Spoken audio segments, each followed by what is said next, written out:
When it comes to your overall well-being, one of the most important things to consider is an open and honest relationship with your primary care provider. Mental health is a big component of your overall physical health, and it's important to listen to your body when something feels off or not right. Dr. Lauren Snyder is joining us today. She's a primary care physician at Corewell Health. Thank you for being here with us. So how is mental health connected to primary care and your doctor?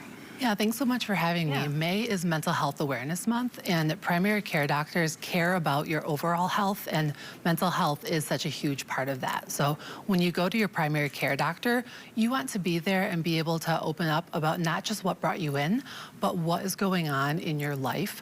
So even if you're there for a twisted ankle, but you're really struggling with your anxiety or your depression, your primary care doctor is there for all of that. What signs or symptoms should people be aware of if they aren't just, feeling like themselves? So everyone's different, but for a lot of folks, they might feel anxious, they might feel more irritable, they might not be sleeping well, or their appetite might be down, they might be getting in fights more with family or coworkers. So I think it's really important that whenever anything seems off, to make sure that you're reaching out and talking to your primary care doctor. When a doctor is asking questions like, how stressed have you been lately? Talk about why it's so important to be honest with them. So I think a lot of times your doctor asks that. Yeah. And we want to make people happy and just say, I haven't been stressed at all. But really, you're not helping anyone in that moment. You want to let them know if you've been stressed. And if so, they'll be able to work with you and say, this is just a normal response to a stressful situation, or this is something that could be serious enough that you need to get some real help. Yeah, it can be difficult, though, to talk about mental health concerns, right? It can, and that's really unfortunate because there is a stigma that's built up around it. And I wish that weren't the case. I think that things have gotten a lot better regarding mental health, but really when you have things like a twisted ankle or problems with your blood pressure, there's no shame in going to your doctor for that.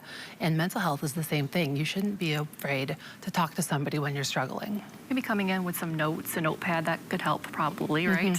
Yeah, I think that when my patients bring a list of what they want to talk about, it really helps me set the agenda and know that we're going to be able to address what's most important to them.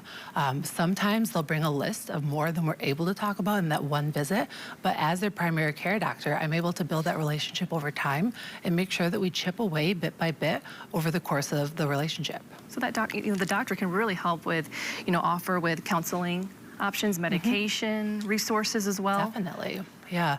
So family medicine doctors, primary care doctors, they all are the biggest providers of mental health care in this country.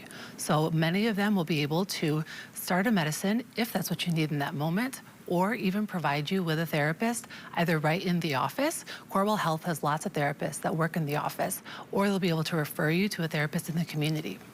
When is it time to talk to your doctor? So I think that whenever anything just seems not right, or if someone in your family notices that something doesn't seem right, that's when you want to reach out. And the biggest thing with mental health is when you're struggling, it's really hard to know if you aren't where you need to be because you don't have the bandwidth to know that what you're dealing with isn't normal. So listen to people if they say they're worried about you and reach out to your doctor. Okay, Dr. Snyder, is there anything else that you wanted to share?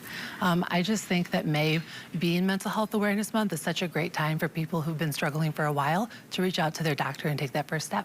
Awesome. And are your patients, do they feel comfortable as well? Like, do they come in and feel open to talk about mental health issues? I talk about mental health issues with a lot of them, and so I know many of them do. And I really hope that any of them that don't are able to feel more comfortable over time. Okay. Thank you so much for being here with us. Yeah, it was my pleasure. Thanks for having me.